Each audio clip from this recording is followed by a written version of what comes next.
Bismillahirrahmanirrahim. Assalamualaikum warahmatullahi wabarakatuh.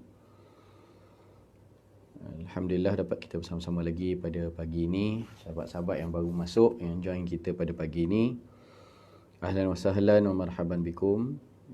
InsyaAllah kita ambil sedikit masa untuk kita sharekan dulu majlis kita pada pagi ini pada sahabat-sahabat kita yang lain. Mudah-mudahan lebih ramai yang mendapatkan manfaat daripada perbincangan kita pada pagi ini, insyaAllah. Dan untuk mengisi masa sementara kita sharekan majlis kita ini, sama-sama kita berselawat ke atas junjungan besar Nabi kita, Nabi Muhammad sallallahu alaihi wa ala alihi wa sahbihi wa baraka wasallam.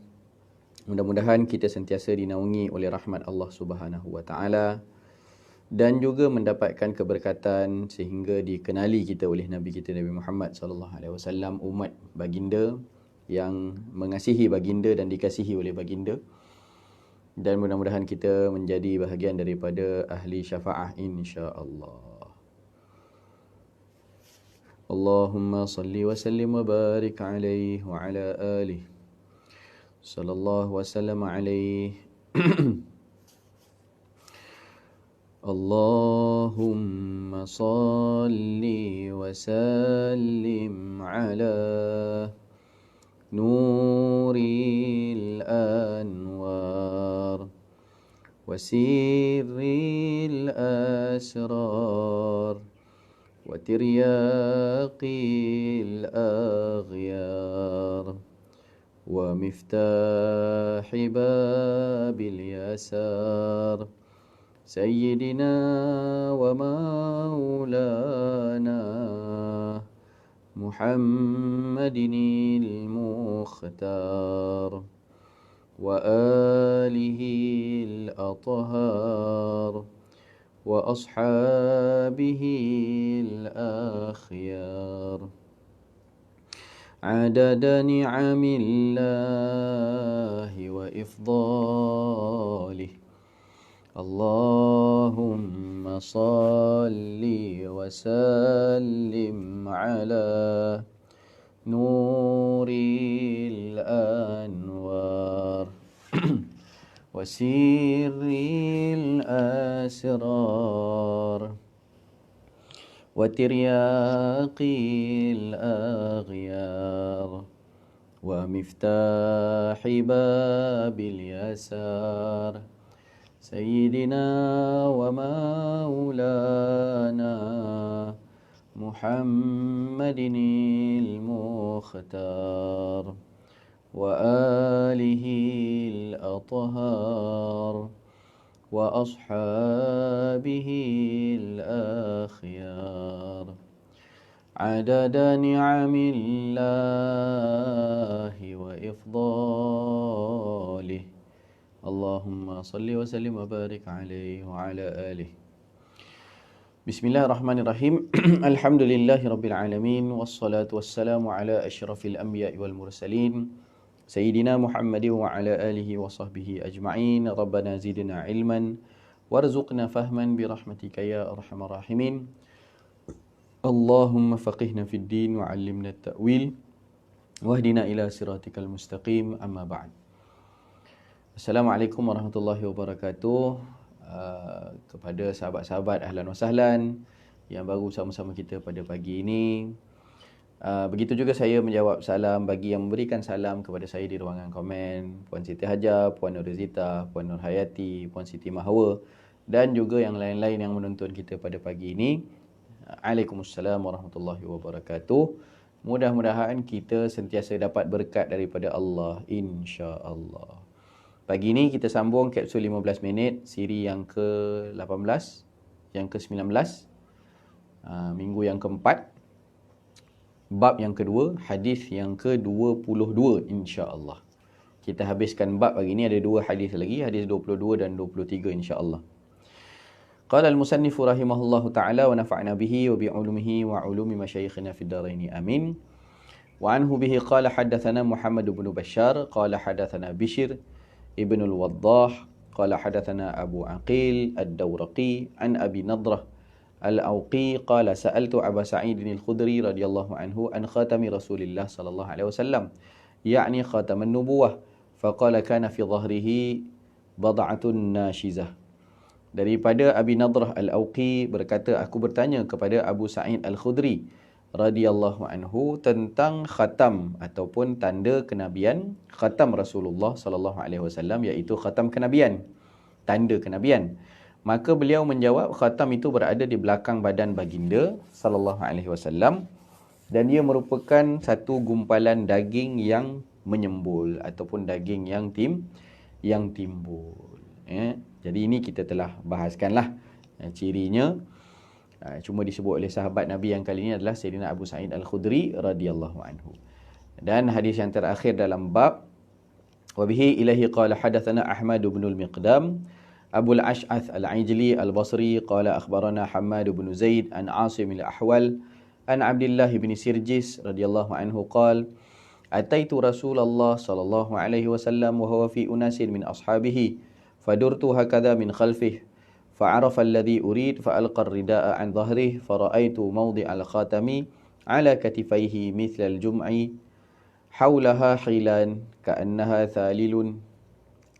thalilu فرجعت حتى استقبلته فقلت غفر الله لك يا رسول الله فقال ولك فقال القوم استغفر لك رسول الله صلى الله عليه وسلم فقال نعم ولكم ثم تلا هذه الآية أعوذ بالله من الشيطان الرجيم واستغفر لذنبك وللمؤمنين والمؤمنات.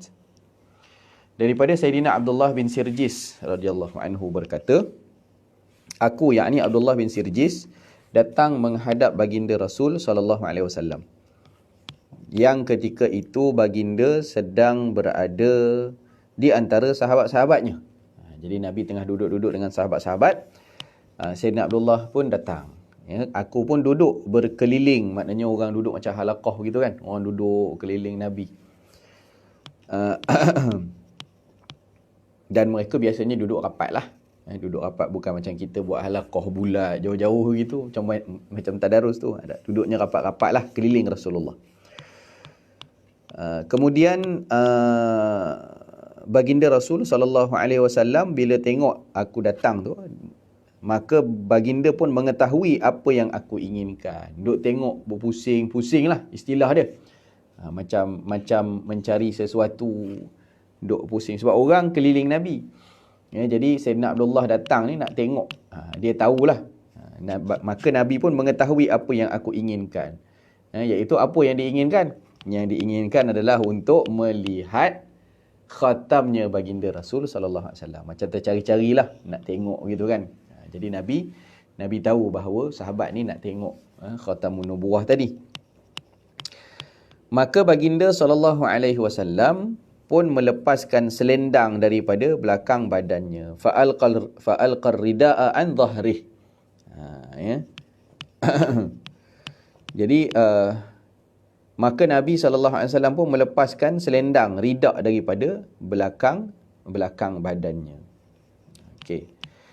Jadi ada beberapa perkara. Yang pertama di sini kita dapat lihat bahawa Nabi SAW duduk dengan sahabat-sahabat dalam masjid, duduknya tawaduk, sama rendah dengan sahabat-sahabat yang lain. Sama taraf. Sampai orang datang, orang tak tahu mana satu Rasulullah ni. Kan sebab dia duduknya, dan Nabi pun pernah sebut dalam hadis kan, qa'adtu qa'datal abdi, aku ni duduk macam duduknya seorang hamba. Maknanya bukanlah setiap masa nak dilayan seperti VIP sahaja. Itu tawaduknya baginda Rasul sallallahu alaihi wasallam. Walaupun hakikatnya para sahabat tetap setiap masa mereka melayan baginda Rasul sallallahu alaihi wasallam macam seorang VIP. Kan mula-mula ta'lim Nabi itu pun duduknya sama rendah dengan orang, sampai orang yang datang dalam majlis dengar suara saja, tak tahu mana satu rupa baginda sallallahu alaihi wasallam, sebab maknanya di antara kaum duduknya sama. Cuma orang boleh tengoklah di mana kutub dia, di mana center dia. Orang tengok di mana orang berkumpul menghadap ke ujung tu, confirm yang ujung depan tu Rasulullah lah. Tapi duduknya sama tinggi. Sehinggalah sahabat memberikan cadangan, idea, ataupun mereka membuatkan satu pelantar kan, ataupun mimbar ya, untuk baginda sallallahu alaihi wasallam berada di atasnya ketika mana menyampaikan sesuatu supaya mudah untuk dilihat oleh orang lain. Ya, jadi itu tawaduknya baginda Rasul sallallahu alaihi wasallam. Kadang-kadang Nabi duduk dalam majlis, Nabi duduk di belakang. Kan, tapi sebaik saja sahabat tahu ya, bahawa Nabi ada di belakang, maka center tu akan bertumpu. Mereka akan berpaling, semua akan tukar bertumpu pada Nabi sallallahu alaihi wasallam. Itu keadaan julusnya ataupun qaadahnya, duduknya baginda Rasul sallallahu alaihi wasallam. Okey. Yang kedua adalah apabila disebutkan begini, Nabi tahu kehadiran Sayyidina Abdullah nak tengok khatam nubuah yang berada di belakang badan baginda, di antara dua bahu baginda. Maka Nabi lepaskan ridak. Ridak ni selendang lah. Nanti kita sampai pada bab pakaian, kita akan bahas detail lah. Jadi ada ridak, ada selendang. Nabi kadang-kadang Nabi pakai hullah. Hullah ni macam kita pakai, orang lelaki pakai ihram waktu nak buat umrah, buat haji. Ya, jadi bawah ada kain pelikat. Ya, kemudian di bahagian dia dua helai lah. Sehelai di bawah dipanggil idhar. Idhar ni kain sarung ataupun kain pelikat. Dan di bahagian atas untuk menutupi di antara pusat dan ke atas lah, bahagian tubuh yang atas, Nabi akan pakai ridak. Ini selendang macam saya pakai ni. Kita ada ridak ni, kita tunjuk. Jadi macam orang buat ihram kan, orang pakai ihram kan, umrah kan macam tu. Jadi Nabi pakai macam kita, ialah dalam ada jubah.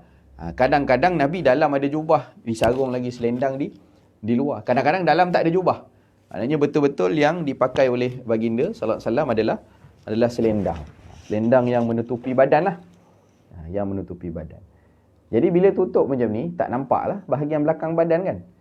Tapi Nabi tahu yang Sayyidina Abdullah ni datang untuk lihat khatamun nubuwah.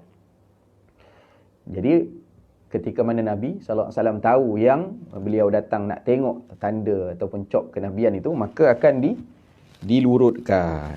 Yang kita dah lalu hadis sebelum ni kan, ya, pakaian Nabi, mungkin Nabi pakai jubah masa tu, butangnya dibuka dan diseluk ke dalam. Diseluk ke dalam tu maknanya Nabi tak lurut kan, Nabi tak leraikan pakaian itu. Maknanya dia pegang saja hadis yang sebelum ni, yang kita dah tengok dengan siri sebelum ni. Yang sahabat tu kata apa? Khatam nubuwah tu adalah himpunan bulu-bulu, sya'aratun mujtama'at, kan, bulu-bulu yang berkumpul, sebab dia tak tengok, dia hanya pegang sahaja. Tapi yang kali ni bila Sayyidina Abdullah bin Sarjis datang, pusing keliling, nak macam mencari-cari, nak tengok belakang badan Nabi, maka Nabi pun tahu, Nabi pun buat macam mana? Ini selendang yang Nabi pakai, Nabi pun lurutkan. Lurut macam ni. Lurut macam ni jadi nampak belakang badan. Bila nampak belakang badan, maknanya dalam selendang tu Nabi tak ada pakai apa-apa jubah lah. Tak ada pakai apa-apa jubah. Maka itulah bentuk pakaian baginda Rasul sallallahu alaihi wasallam yang nanti akan bahas detail dalam bab yang ke berapa saya tak ingat, bab 4 mungkin, bab 4 atau bab 5. Tidak, bab dia ke belakang juga. Hadis-hadisnya pun banyak bab pakaian. Bab 7 ke bab 8 macam tu. Nanti kita tengok sampai pada bab ni, kita bincang panjang lah. Tapi membuktikan kepada kita fa'alqar rida an zahrih, maknanya Nabi pakai ridak. Dan zaman kita sekarang lagi mudah kan, kalau kita bawa ni ke mana-mana, nak semayang pun senang, ada lapik dah, sejadah, boleh jadi sejadah kan. Nak lap muka boleh jadi kain lap muka kan. Kemudian ada lagi hadis-hadis kita tentang Allahumma salli ala sayyidina Muhammad, apa tu, waktu solat kan. Waktu solat Nabi tak bagi buang kahak dekat dalam masjid. Jadi buang kahak di mana? Buang kahak pada pakaianmu. Pada pakaianmu ada ridak, kita jadi sapu tangan. Buang kahak ke, buang ingus kita pada pakaian kita, balik basuh. Kan, jadi tak boleh meludah, sebab ada hadis itu Nabi nampak kahak kering dalam masjid dan Nabi bersihkan dalam keadaan muka Nabi marah kan. Muka Nabi marah. Jadi Nabi pun beri pengajaran. Ini masjid, tak boleh buat kotor macam tu. Kalau orang nak meludah, ludah belah kiri, bawah tapak kaki dia. Itu pun hadis panjang cerita lah. Ya, sekarang tak boleh buat lah. Masjid kita kapet. Dulu zaman Nabi masjid pasir terus, direct tanah. Jadi kalau ludah bawah tapak kaki dia boleh kambus.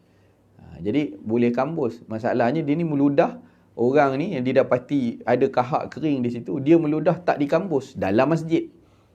Jadi itu yang mengotorkan masjid. Jadi itu kegunaan kain ridak dan dipakai oleh baginda Rasul sallallahu alaihi wasallam. Jadi kalau kita pakai, niatlah, niatkan untuk ittiba' Rasul, nak ikut Nabi sallallahu alaihi wasallam. Ya. Cuma kadang-kadang orang diletak kat bahu je kan. Nabi pakai kan, Nabi selempang ataupun selimutkan di badan. Kita kadang-kadang kita tengok kita pakai di bahu saja kan. Maknanya dilipat-lipat-lipat, kemudian diletak di bahu saja. Kenapa? Sebab tempat kita panas lah kan. Dah pakai selapis pun dalam berpeluh-peluh lagi. Tiba-tiba tengah-tengah hari buta kita berjalan kan, maknanya pakai berselimut, orang tengok pelik lah. Jadi kita nak bawa macam mana? Letak atas bahu. Kan, letak atas bahu macam ni, tak ada masalah ke mana-mana nak bawa. Sekarang ni lebih-lebih lagi kan. Semayang jemaah dah mula nak dibuka sikit-sikit, kena bawa sejadah sendiri. Bawa sejadah sendiri. Bawa ridak ataupun dah bawa sejadah, tak payahlah kiri kanan. Kan? Kiri ridak, kanan sejadah. Ini boleh jadi sejadah. Kita bawa, ataupun kalau dah bawa sejadah, tak perlulah bawa ridak. Okey, baik. Dan boleh jadi baju sejuk jugalah. Waktu-waktu yang kita sejuk, kita ambil, kita boleh selimut. Sebenarnya banyak kegunaan dia. Dalam Syama'il ni pun banyak sebut. Boleh jadi kain ihtibak. Kain ihtibak ni adalah kita duduk, dia boleh jadi dinding. Kita ikat kaki kita. Macam kita peluk lutut kita waktu kita duduk. Jadi duduk tu jadi macam seolah-olah ada dinding di belakang. Kain ni boleh guna untuk kita ikat kaki kita. Okey? Baik. Sikit lagi.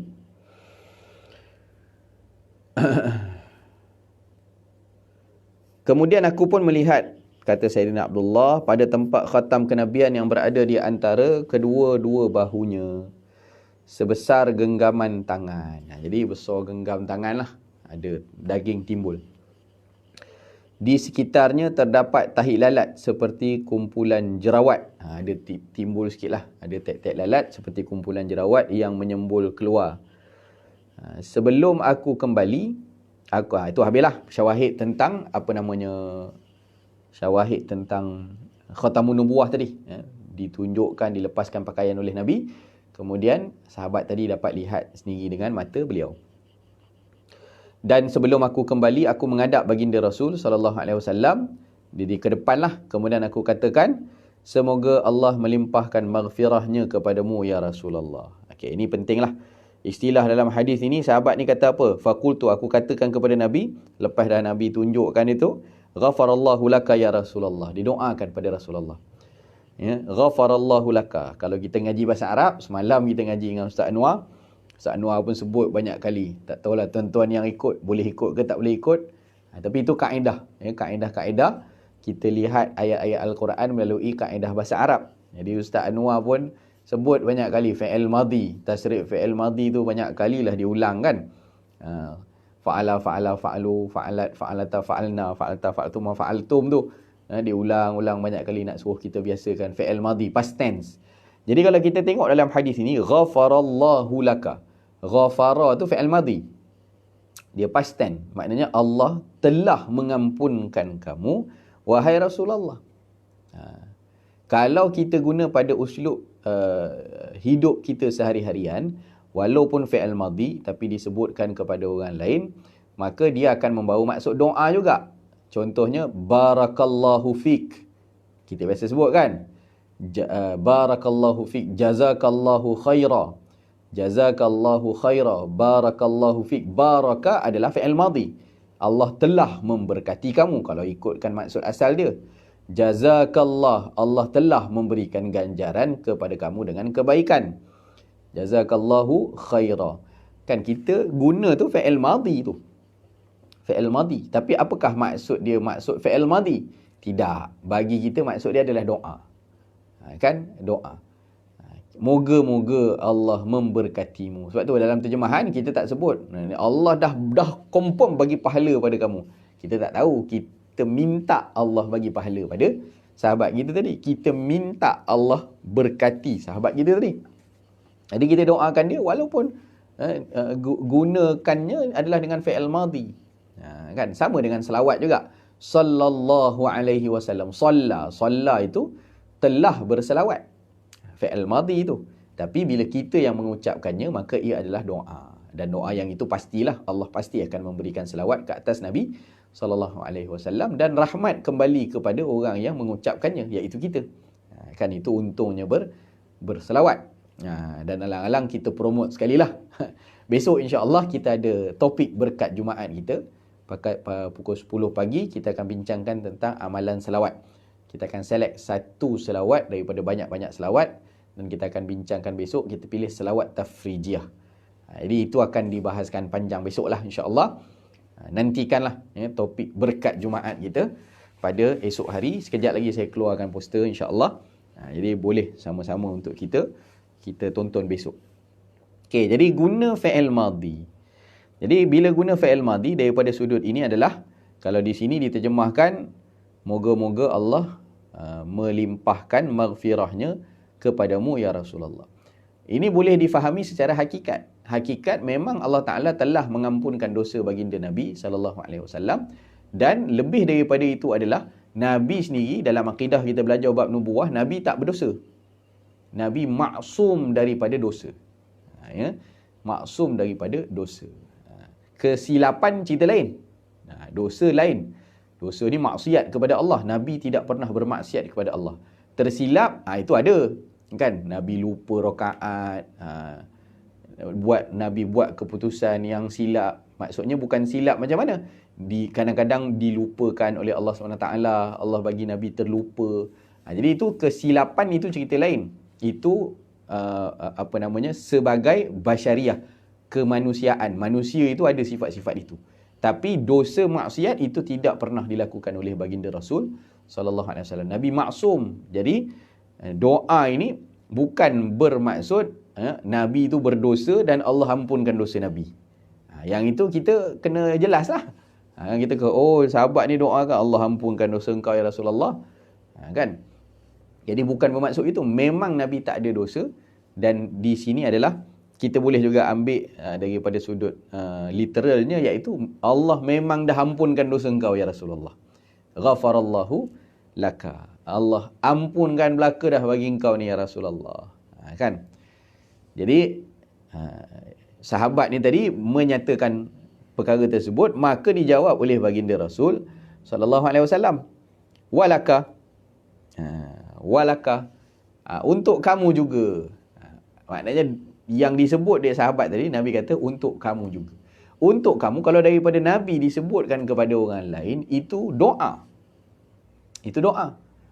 Kalau Nabi sebut, macam kita, kalau orang Arab dia biasa sebut kan, Fatahallahu alaik. Yang mudah-mudahan Allah buka bagi kamu akan kebaikan. Fataha tu buka. Mudah-mudahan. Jadi bila Nabi sebut kepada sahabat, maka itu jadi doa. Mudah-mudahan Allah ampunkan dosa kamu. Dan doa Nabi, kalau seseorang sahabat dapat doa Nabi ni, bukan benda-benda calang-calang lah. Benda special lah. Tambah doa khusus yang didapatkan kepada seseorang.